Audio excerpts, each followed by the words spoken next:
Dissidências. Visitante.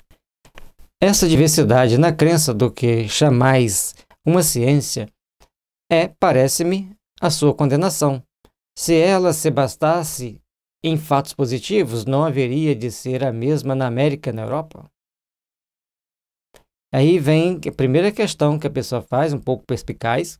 Se é uma ciência, por que não deveria ter o mesmo nome em um lugar como no outro? Allan Kardec. A isso responderei primeiramente que tal divergência só existe na forma, sem afetar o fundo. Realmente, ela apenas se limita ao modo de encarar alguns pontos da doutrina, e não constitui um antagonismo radical nos princípios, como afirmam os nossos adversários, sem ter estudado a questão. Portanto, a forma de se referir às situações, como dissemos, os franceses estudavam mais aprofundadamente, usando técnicas científicas, os americanos, pelo que consta, não fizeram isso. Dizei-me, porém, qual a ciência que, em seu começo, não deu nascimento a dissidências, até que seus princípios ficassem claramente assentados.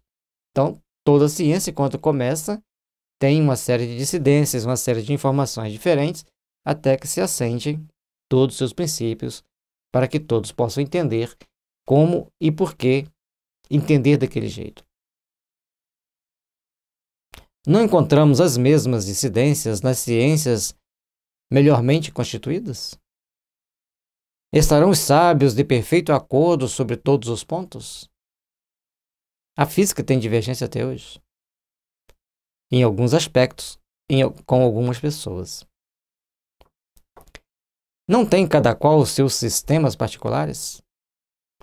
As seções das academias apresentam sempre o quadro de perfeito e cordial entendimento? Todas as ciências têm lá suas particularidades, têm seu sistema particular que deve ser entendido. E cada um daqueles que seguem aquela ciência aderem um e a outro. E se fosse de bom tom, mais observador, uma pessoa que tem uma visão mais abrangente, pega os dois sistemas e faz uma interseção deles que vai ser o melhor. Ou a melhor forma de entender o que está querendo dizer. Bom, então nas academias existe discordâncias e dissidências tal qual dentro da doutrina espírita ou em qualquer outro meio. Em medicina não há escola de Paris e a escola de Montpellier.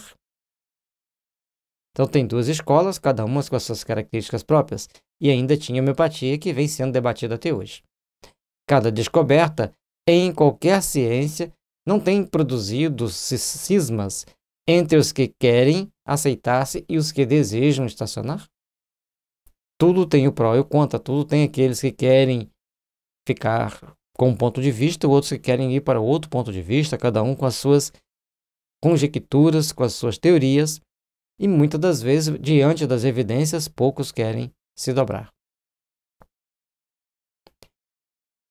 Referindo-nos ao Espiritismo, não será natural que, ao surgirem os primeiros fenômenos, quando eram ignorados as leis que os regem, cada pessoa tivesse um sistema e houvesse encarado os fatos de um modo particular.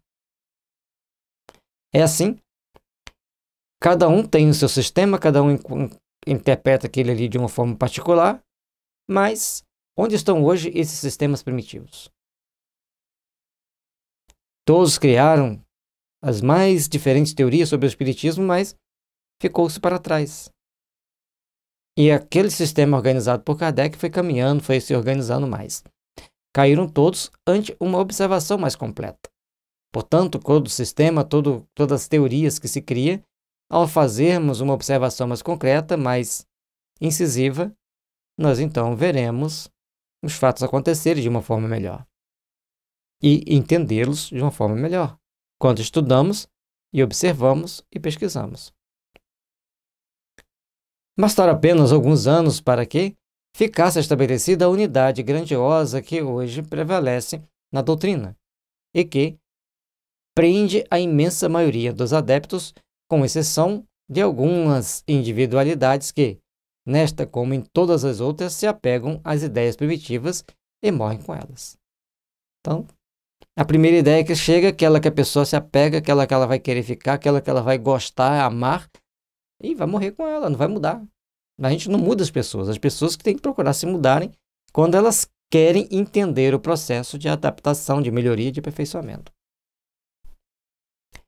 Qual a ciência, qual a doutrina filosófica ou religiosa que oferece um exemplo igual? Apresentou o Espiritismo a 100ª parte das cisões que, durante tantos séculos, dilaceram a Igreja e que ainda hoje a dividem? Portanto, se dentro da Igreja, tanto protestante quanto católica, existem as divisões e a Igreja Católica desenvolveu uma técnica bastante interessante de organizar os conflitos para criar padronizações e fazer com que todos sigam aquela padronização. Já os protestantes não têm essa padronização, foram todos fracionados em várias pequenas religiões e pequenas correntes filosóficas. E a doutrina espírita vai caminhando, passo a passo, para estabelecer padrões mais elevados de entendimento. É realmente curioso ver as puerilidades a que recorrem os adversários do Espiritismo. Não indicará isso uma falta de argumentos sérios? Se eles tivessem, não deixariam de fazê-los valer.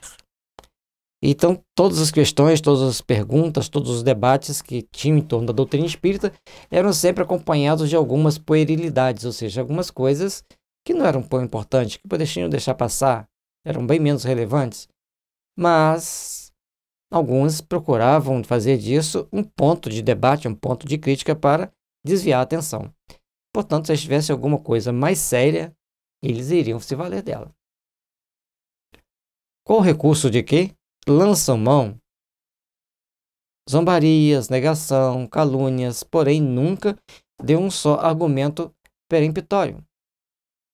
E a prova ainda de não terem achado um ponto vulnerável é que nada pode deter-lhe a marcha ascendente e que, apenas com 10 anos de vida, ele já conta tal número de adeptos como ainda nenhuma seita contou depois de um século de existência.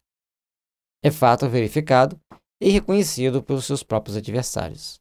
Então, a doutrina espírita no início ela teve um crescimento muito acelerado na França e em vários países da Europa.